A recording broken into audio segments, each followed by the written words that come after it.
दोस्तों, अगर आप फाइनेंस में इंटरेस्ट रखते हैं तो कैरियर बिट के ऑफिशियल फाइनेंशियल यूट्यूब चैनल जिसका नाम फिनोबिट है, जिसका लिंक आपको इस वीडियो के डिस्क्रिप्शन में दिया गया है, मेक श्योर कि आप उस चैनल को जरूर सब्सक्राइब कर लें। उत्तर प्रदेश में डीएलएड की सेकेंड सेमेस्टर और फोर्थ सेमेस्टर के रिजल्ट की घोषणा अभी हाल ही में 15 मार्च 2024 को सचिव परीक्षा नियामक प्राधिकारी कार्यालय द्वारा की गई है, जिसमें 40% अभ्यर्थी असफल घोषित कर दिए गए हैं और 60% अभ्यर्थियों को सफलता मिली है। जितने भी 40% अभ्यर्थियों की बैक लगी है, उनके बैक पेपर के अनुसंधान के लिए यानी कि स्क्रूटनी के लिए, अंकानुसंधान के लिए ऑफिशियल नोटिफिकेशन सचिव परीक्षा नियामक प्राधिकारी कार्यालय द्वारा आज दिनांक 18 मार्च 2024 को जारी कर दिया गया है। विषय आप देख सकते हैं, डीएलएड द्वितीय एवं चतुर्थ सेमेस्टर की परीक्षा जनवरी 2024 के अंकानुसंधान हेतु ऑनलाइन आवेदन पूरित किए जाने के संदर्भ में ये जो ऑनलाइन आवेदन होगा वह 20 मार्च से लेकर के 3 अप्रैल 2024 तक लिए जाएंगे। तो जैसे भी कैंडिडेट हैं, अगर आप चाहते हैं कि आप अपने नंबर से संतुष्ट नहीं है, अगर आपको लगता है कि आपके एक आध नंबर बढ़ सकते हैं या फिर आपका बैक लगा है तो आपका गलत नंबर की चढ़ गया होगा या फिर आपके नंबर सही नहीं है, तो आप इसके लिए अप्लाई कर सकते हैं। आपके मन में सवाल आएगा कि क्या नंबर बढ़ते हैं? पिछले वर्षों का अगर आप ट्रैक रिकॉर्ड देखेंगे तो 1% से भी कम ऐसे जब स्क्रूटनी का रिजल्ट आता है तो नंबर चेंज देखने को मिलता है। मतलब कि 1% से भी कम संभावना रहती है आपके नंबर बढ़ने की। इसका एक प्रमुख कारण है, जब भी आप स्क्रूटनी के लिए आवेदन करते हैं तो आपके कॉपी की रीचेकिंग नहीं की जाती है, बल्कि सिर्फ ये देखा जाता है कि जो भी आपके मार्क्स दिए गए हैं वो सही से काउंटिंग होकर के ऐड होकर के चढ़े हैं अथवा नहीं। मान लीजिए कि किसी कैंडिडेट को 25 नंबर वाले पेपर में 20 नंबर मिला था, लेकिन बाय मिस्टेक उसका नंबर चढ़ाते समय ह्यूमन एरर की वजह से या फिर किसी भी काउंटिंग की वजह से अगर गलत हो गया और उसको 10 नंबर केवल कॉपी में मिला हुआ है, जबकि एक्चुअल उसको मिलना चाहिए था 20 नंबर। काउंटिंग मिस्टेक होने की कंडीशन में आपके नंबर बढ़ेंगे। ऐसा नहीं होगा कि स्क्रूटनी में आपके कॉपी की फिर से रीचेकिंग की जाएगी, कि रीचेकिंग की संभावना नहीं होती है, रीचेकिंग नहीं की जाती है, सिर्फ और सिर्फ नंबर की काउंटिंग की जाती है। तो अगर आप श्योर हैं कि आपके नंबर काउंटिंग गलत हुए होंगे तो आप आवेदन कर सकते हैं। अब एक बार बात कर लेते हैं कि कितने सब्जेक्ट में आप आवेदन कर पाएंगे। तो पीएनपी के नियमानुसार आप अधिकतम 2 सब्जेक्ट में ही स्क्रूटनी के लिए आवेदन कर सकते हैं। जैसा कि आपको ज्ञात होगा, उत्तर प्रदेश में 2 प्रकार से बैक लगती है, पहला सब्जेक्ट बैक के तौर पर और दूसरा सेमेस्टर बैक के तौर पर। सब्जेक्ट बैक का मतलब कि आपका अधिकतम 2 सब्जेक्ट में बैक लगा हुआ है, यानी कि 3 से कम एक में लगा हो सकता है या फिर 2 सब्जेक्ट में बैक लगा हो सकता है, तो इसे सब्जेक्ट बैक कहते हैं। और जब आपका 3 या फिर 3 से अधिक सब्जेक्ट में बैक लगता है तो इसे सेमेस्टर बैक कहते हैं।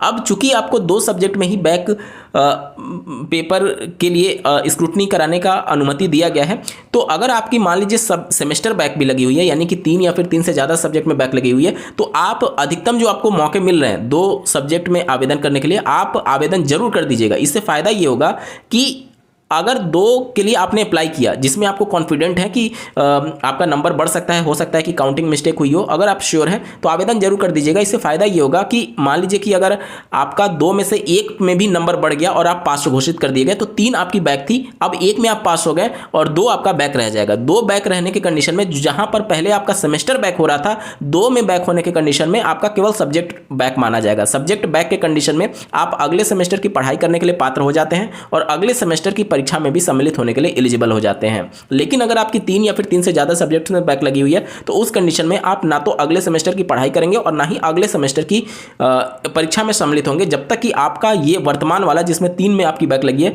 जब तक कि आपका क्लियर नहीं हो जाता है। तो अगर आपकी सेमेस्टर बैक है तो आपको अधिकतम जो 2 सब्जेक्ट में आवेदन करने का मौका दिया जाता है, आप दोनों सब्जेक्ट में आवेदन जरूर कर दीजिएगा। अगर भगवान चाहें, अगर एक में भी अगर आपका बैक पेपर क्लियर हो जाता है तो आपका सेमेस्टर बैक से सब्जेक्ट बैक में कन्वर्ट हो जाएगा, यानी कि आपका वो पर्टिकुलर सेमेस्टर 6 माह आपका बर्बाद नहीं होगा और अगले सेमेस्टर की आप पढ़ाई कर सकते हैं और अगले सेमेस्टर की परीक्षा में भी शामिल हो सकते हैं। अब यहाँ पर बहुत सारे कैंडिडेट का ये प्रश्न रहता है कि मान लीजिए किसी एक कैंडिडेट के नंबर नहीं बढ़े हैं, मतलब कि बैक नहीं लगा है, लेकिन वो चाहता है स्क्रूटनी कराना, तो करा सकता है, बिल्कुल करा सकते हैं। अगर आपको लगता है कि आपके नंबर गलत चढ़ गए हैं या फिर काउंटिंग मिस्टेक हो सकता है, तो उस कंडीशन में आप स्क्रूटनी के लिए आवेदन कर सकते हैं। ऐसे बहुत सारे कैंडिडेट हैं जिनका नंबर गलत चढ़ा, या फिर अगर आप 100% कॉन्फिडेंट हैं कि ऐसा हो ही नहीं सकता, तभी आप आवेदन करिएगा। अब एक बार ये अभ्यर्थियों के मन में डाउट रहता है कि मान लीजिए कि हमारा बैक नहीं लगा हुआ है और उस कंडीशन में हमने आवेदन कर दिया, और मान लीजिए कि कैसे भी रिकाउंटिंग और ये सभी चीज़ों को लेकर के हमारे नंबर मान लीजिए घट गए तो क्या हमारा नया वाला नंबर माना जाएगा? नहीं। अगर आपके नंबर बढ़ते हैं तब तो आपका पुराना वाला नंबर रिजेक्ट हो जाएगा, नया वाला नंबर चढ़ जाएगा अगर आपके नंबर बढ़ते हैं। लेकिन अगर मान लीजिए आपके नंबर घट जाते हैं तो आपका नंबर घटाया नहीं जाएगा, जो पुराना वाला है वही आपका एग्जिस्टेंस नंबर रहेगा। ठीक है, यहाँ तक क्लियर हो गया।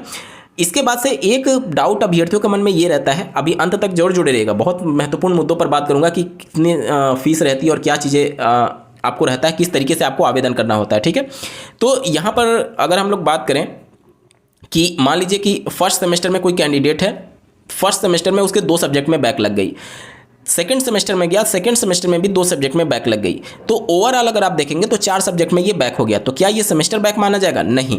प्रत्येक सेमेस्टर में, डीएलएड में 4 सेमेस्टर होते हैं, तो प्रत्येक सेमेस्टर में आपको 2 सब्जेक्ट में बैक लगने पर आपका सब्जेक्ट बैक में ही काउंट होगा, क्योंकि सेमेस्टर बैक पर्टिकुलर किसी एक सेमेस्टर में लगता है। ऐसा नहीं है कि फर्स्ट सेमेस्टर में आपका लग गया, सेकेंड सेमेस्टर में लग गया और दोनों जोड़ करके 3 से ज़्यादा हो रहा है या फिर 3 हो रहा है तो उसे सेमेस्टर बैक कहेंगे। नहीं, क्योंकि आपका 2 सेमेस्टर मिला करके 3 या फिर 3 से ज़्यादा बैक हो रहा है ना, तो ये सेमेस्टर बैक नहीं होगा, आपका ये सब्जेक्ट बैक ही होगा।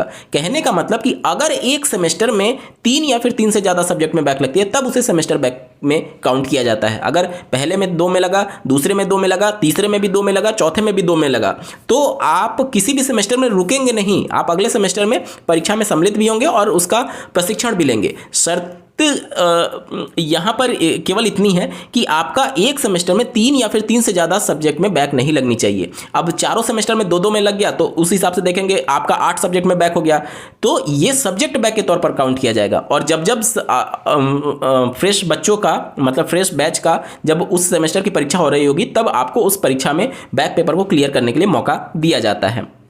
ये बात क्लियर हो गई। अब एक बार बात कर लेते हैं कि इसके लिए आवेदन कैसे करना है। देखिए, इसके लिए आप इंडिविजुअल लेवल पर अपने स्तर पर आवेदन नहीं कर सकते। ऐसा नहीं होगा कि आप ऑनलाइन जाकर के फॉर्म भर देंगे, नहीं। जिस प्रकार से डीएलएड के लिए आवेदन आपके कॉलेज के माध्यम से होता है, उसी प्रकार से स्क्रूटनी के लिए भी आवेदन आपके कॉलेज के माध्यम से ही होगा। आपका कॉलेज आपके बिहाफ पर आपका बैक पेपर के लिए फॉर्म भरेगा, जो कि प्रक्रिया ऑनलाइन ही होती है, और वो फॉर्म फिर से आपके जिले के डाइट पर जाएगा और जिले के डाइट के द्वारा अप्रूव करने के बाद से वो फॉर्म पहुंच जाता है पीएनपी कार्यालय में, और आपका पीएनपी कार्यालय उस बैक पेपर के अगेंस्ट में जो भी जिस भी सब्जेक्ट के लिए आपने स्क्रूटनी के लिए आवेदन किया है तो उस स्क्रूटनी को वो चेक करते हैं, और अगर आपका काउंटिंग मिस्टेक हुआ होगा तो आपका एक्चुअल नंबर चढ़ जाएगा और आपका रिजल्ट अपडेट कर दिया जाता है। इसके बाद से बात कर लेते हैं कि कितनी फीस लगती है। तो यहाँ पर देख लीजिए, प्रत्येक सब्जेक्ट वाइज यहाँ पर 150 रुपये फीस निर्धारित की गई है। यानी कि मान लीजिए अगर आप एक सब्जेक्ट के लिए स्क्रूटनी का फॉर्म भरते हैं तो आपको 150 रुपये देना है, 2 के लिए भरते हैं तो 300 रुपये देना है। मैक्सिमम 2 ही यहाँ पर अलाउड किए गए हैं। ठीक है, इसके बाद से बात कर लेते हैं कि इसका रिजल्ट आने में कितना टाइम लग जाता है। तो पिछले वर्षों का अगर आप रिकॉर्ड देखेंगे तो कम से कम 2 से 3 महीने, कम से कम मैं बता रहा हूँ, इतना समय लग ही जाएगा आपका रिजल्ट आने में। वैसे अगर आपकी बैक लगी है तो इन सब के चक्कर में अगर आप कॉन्फिडेंट हैं कि आपके नंबर गलत चढ़े हैं या फिर काउंटिंग मिस्टेक हो सकती है, तब तो आप इसको सीरियस ले सकते हैं। लेकिन अगर आपको थोड़ा बहुत भी डाउट है कि आपके नंबर सही मिले तो इन सब के चक्कर में पड़ना समय बर्बाद करने जैसा है। आप अपने बैक पेपर की तैयारी करते रहिए, क्योंकि अगर आपके नंबर काउंटिंग सही हुई होगी तो आपके नंबर बदलने की संभावना बहुत कम है। मैंने आपको वीडियो के स्टार्टिंग में ही बता दिया कि इस प्रकार के पिछले वर्षों का अगर आप रिकॉर्ड देखेंगे तो 1% से भी कम स्क्रूटनी में कैंडिडेट्स के नंबर चेंज हुए हैं। तो अब इन सब के अकॉर्डिंग आप अपनी आगे की रणनीति तय कर सकते हैं। दोस्तों, ये पूरी जानकारी थी। इसके अलावा अगर बैक पेपर से रिलेटेड आपका कोई डाउट रह जाता है तो कमेंट के माध्यम से पूछ सकते हैं। साथ ही साथ अगर आप फाइनेंस में इंटरेस्ट रखते हैं तो फाइनेंशियल यूट्यूब चैनल फिनोबिट, जिसका लिंक आपको इस वीडियो के डिस्क्रिप्शन में दिया गया है, मेक श्योर कि आपने उसे जरूर सब्सक्राइब कर लिया है। इस वीडियो को देखने के लिए आपका बहुत बहुत धन्यवाद। भगवान करे आपका दिन शुभ हो।